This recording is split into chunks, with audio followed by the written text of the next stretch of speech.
enough to wait. Join the line, and you will be seen.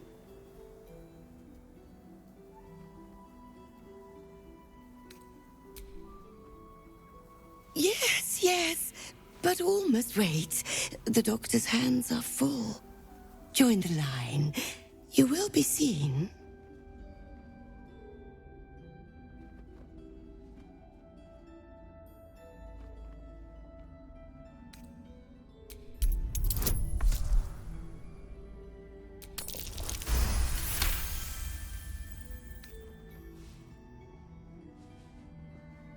Poor creature. Oh, so sad, so sick. The doctor will see you. The doctor will soothe. Down to the theater. Be swift. Be saved.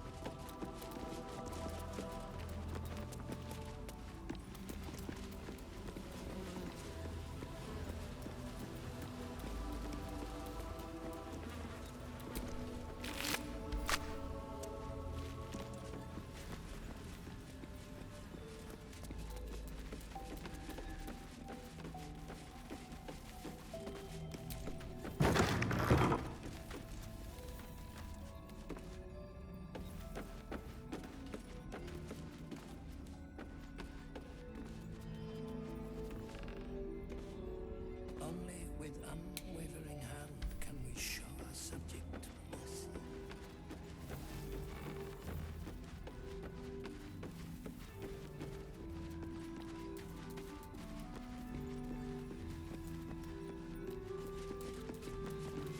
See here. The objective of the Scalpel Sisters is to soothe. For the scalpel indeed is an extension of Shah. See how the patient reacts when I but stroke the right nerve. Hear its comfort, hear the very melody of mercy. Pray, sister, show us the extent of your beneficence.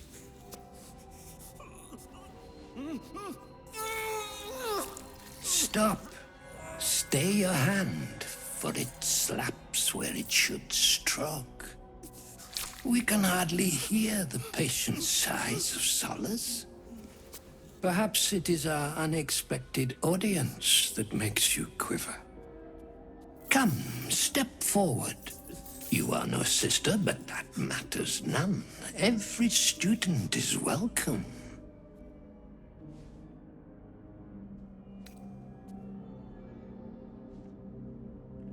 Absence. Absence. No other word captures the heart of Shah so very perfectly.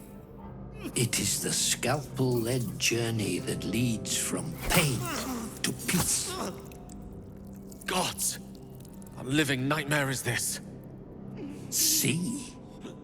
What is the light of eyes but the cancer that causes one to witness the laceration of being?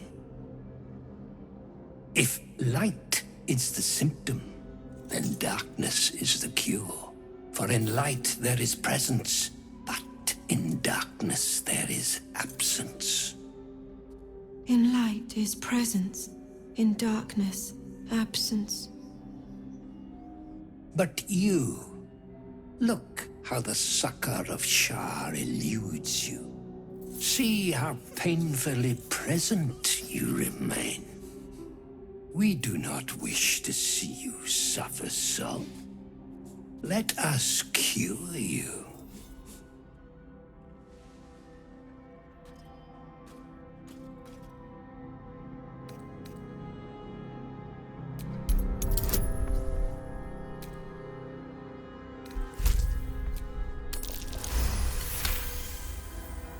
Their incisions are, as yet, still streaked with imprecision.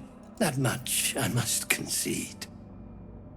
How to steady their hands, I wonder.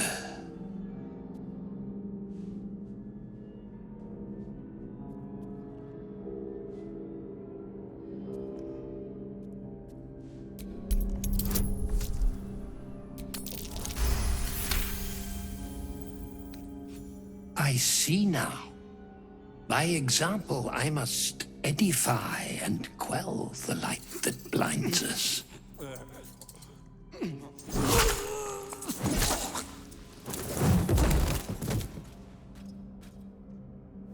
Come, sisters, soothe me.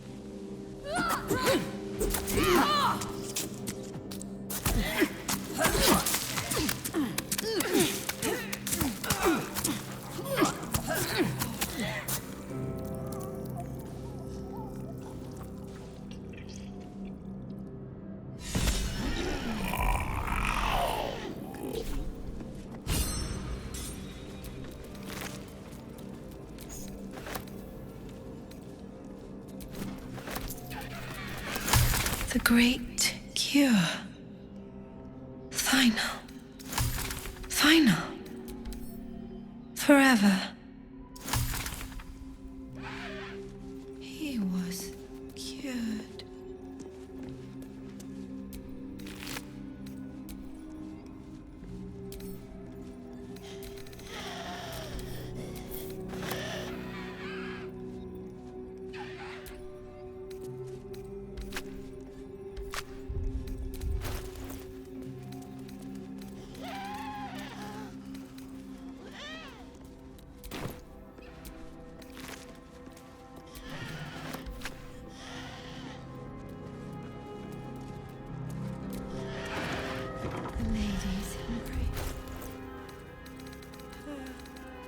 Bring me embrace.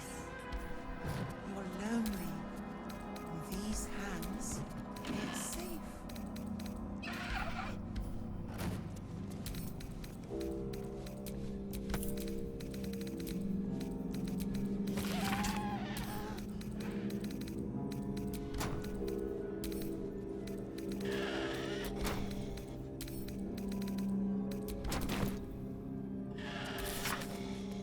Come, children, one and all, and know peace.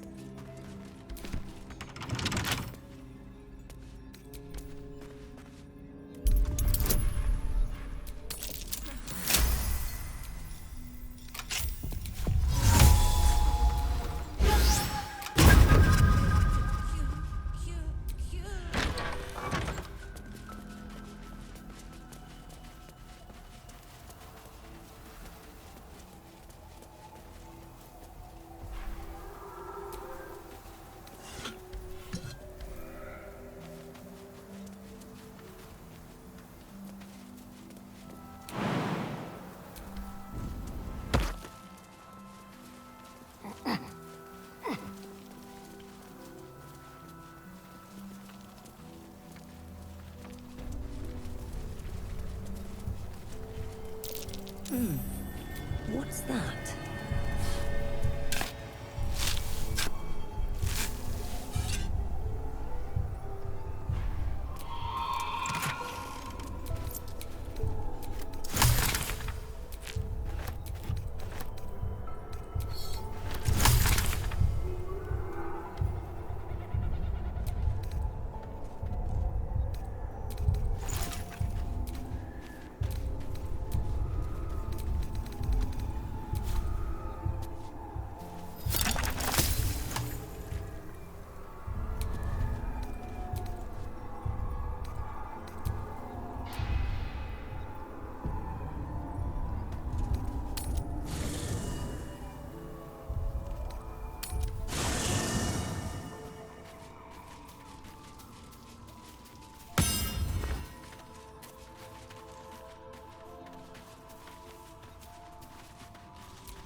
Good evening. I'm here on behalf of Gale of Waterdeep. He wishes to extend you an invitation for a private conversation in a more suitable locale. Gladly. Simply follow yonder path, and soon you will find him.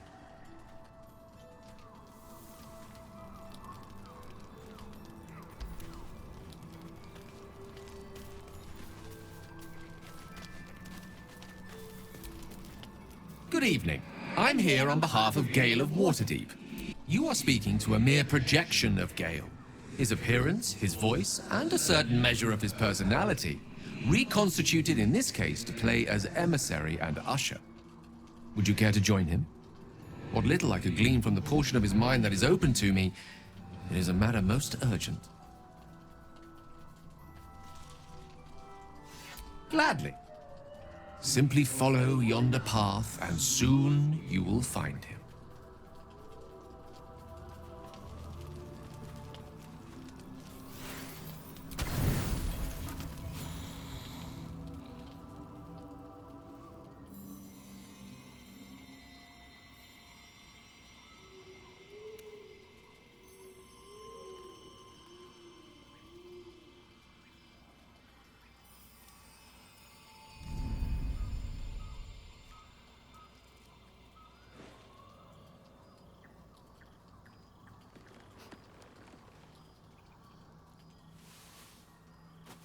I love this time of night.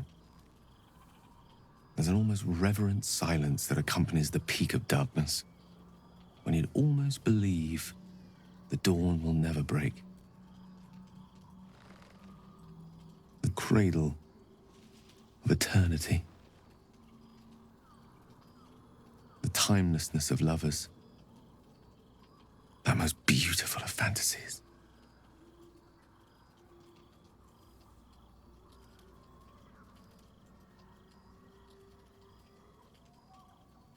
Indeed. The curse is still present, of course.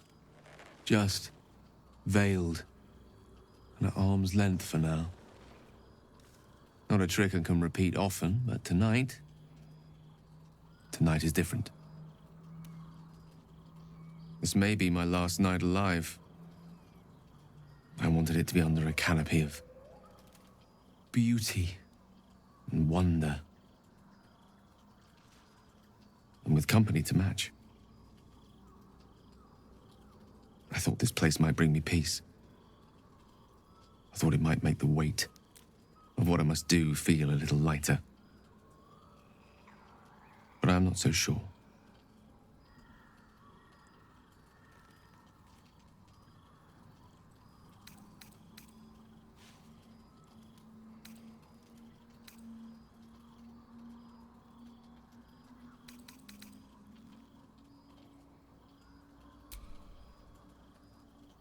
Thank you. But even if we do find another way, perhaps this is the right way. The end fate wishes for me. There is no point in running from the inevitable. Better to meet it on my own terms.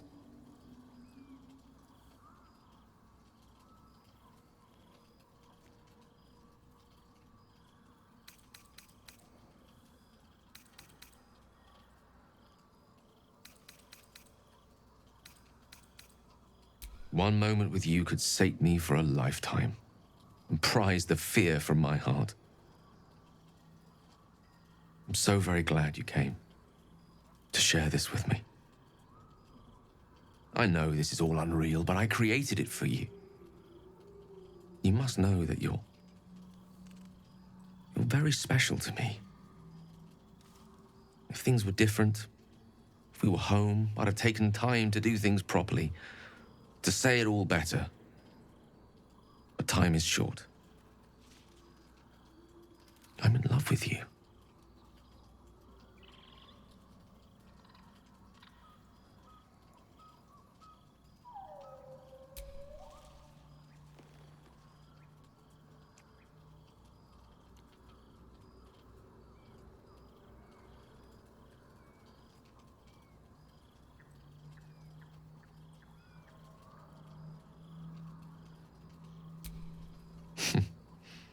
And you're a bad liar. I lived the life of a hermit for some time before I met you. Safer for all, but not conducive to pleasures of the flesh.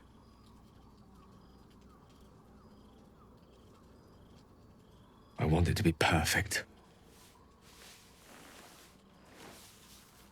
To bond with you in the way the gods do, intertwining our spirits in visions of the weave.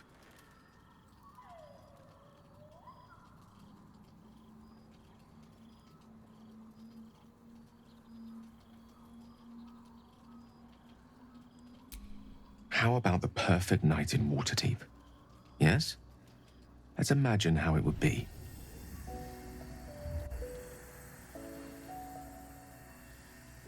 The scene is this.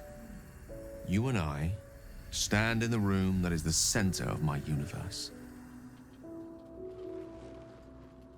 Sculptures, the paintings, the walls enlivened by the spines of 1,000 books. The grand piano plays the Lyrian suites all by itself, and as we look out beyond the arches that lead to the terrace, we see the weary sun take its daily dive into the sea.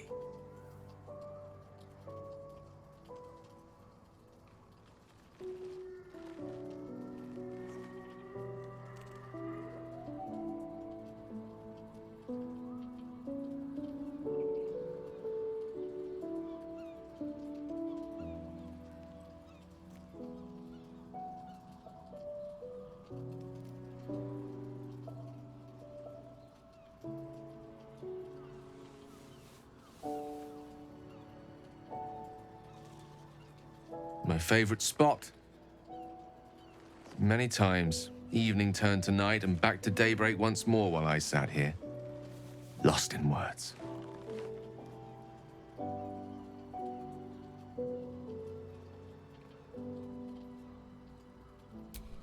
It's called The Art of the Night, and it details the first 1,000 nights of a newlywed king and queen. They turned everything they did into an art. The art of conversation, the art of taste, time-honored and newly acquired. The art of the body, the exploration and acceptance of the self and the other. The art of the night itself. They say we take a page from their book.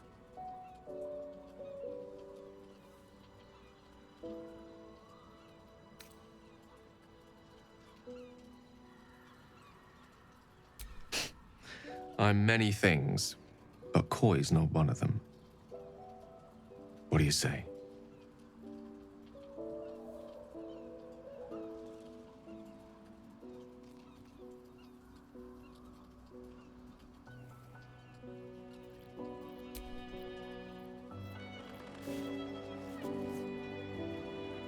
The stars will be our bed. Come here.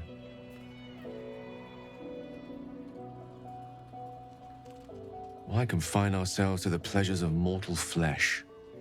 There's but one stitch in a vast tapestry. Let me show you more.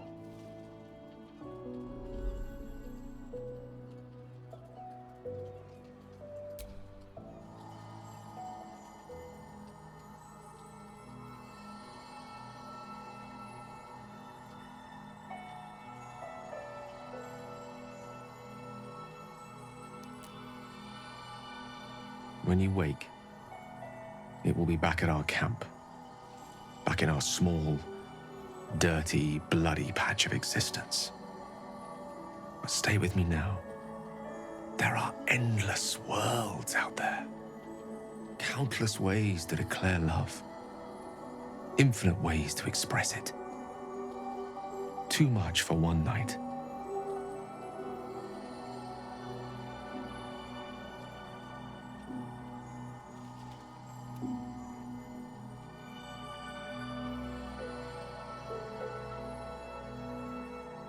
We shall try.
I wanted to talk to you about our night together.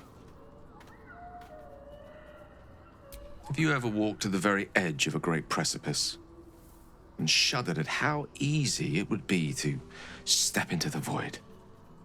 Ever since Elminster told me of Mistra's expectations of me, felt like I've been walking along such a cliff face. The great drop to nothingness, never out of my sight. But you led me away from the edge. Without your words, your touch, I fear I would have sought purpose and solace in that void. Reminding me what living can feel like.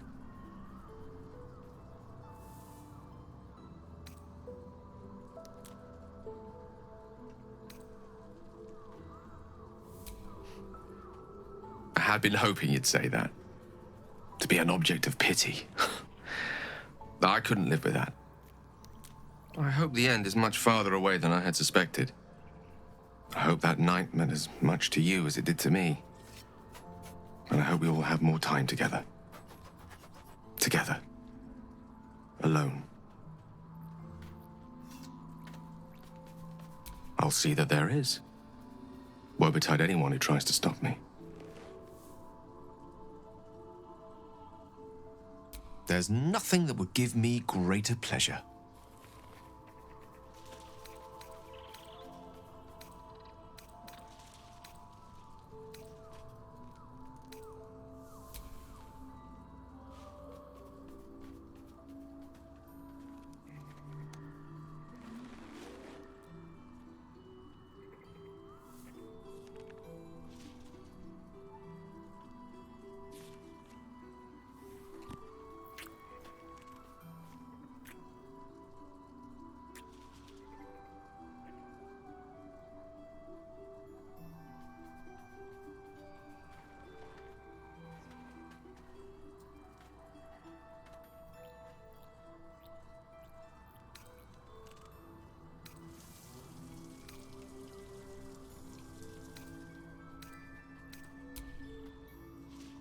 What a question. No. You're not the first. Though you are the first since my relationship with Mystra came to its ignominious end. When the true danger posed by my condition became apparent, I had no choice but to sequester myself away from civilized society. A reclusive wizard. Who'd have thought? After so long with Mystra, I have to say the pleasures of mortal love are much sweeter than I remember. Though perhaps that's simply because it's with you.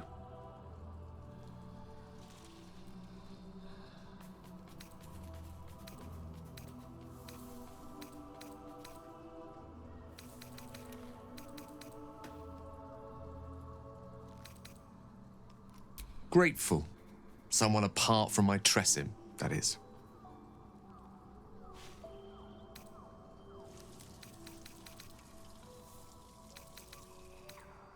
No matter.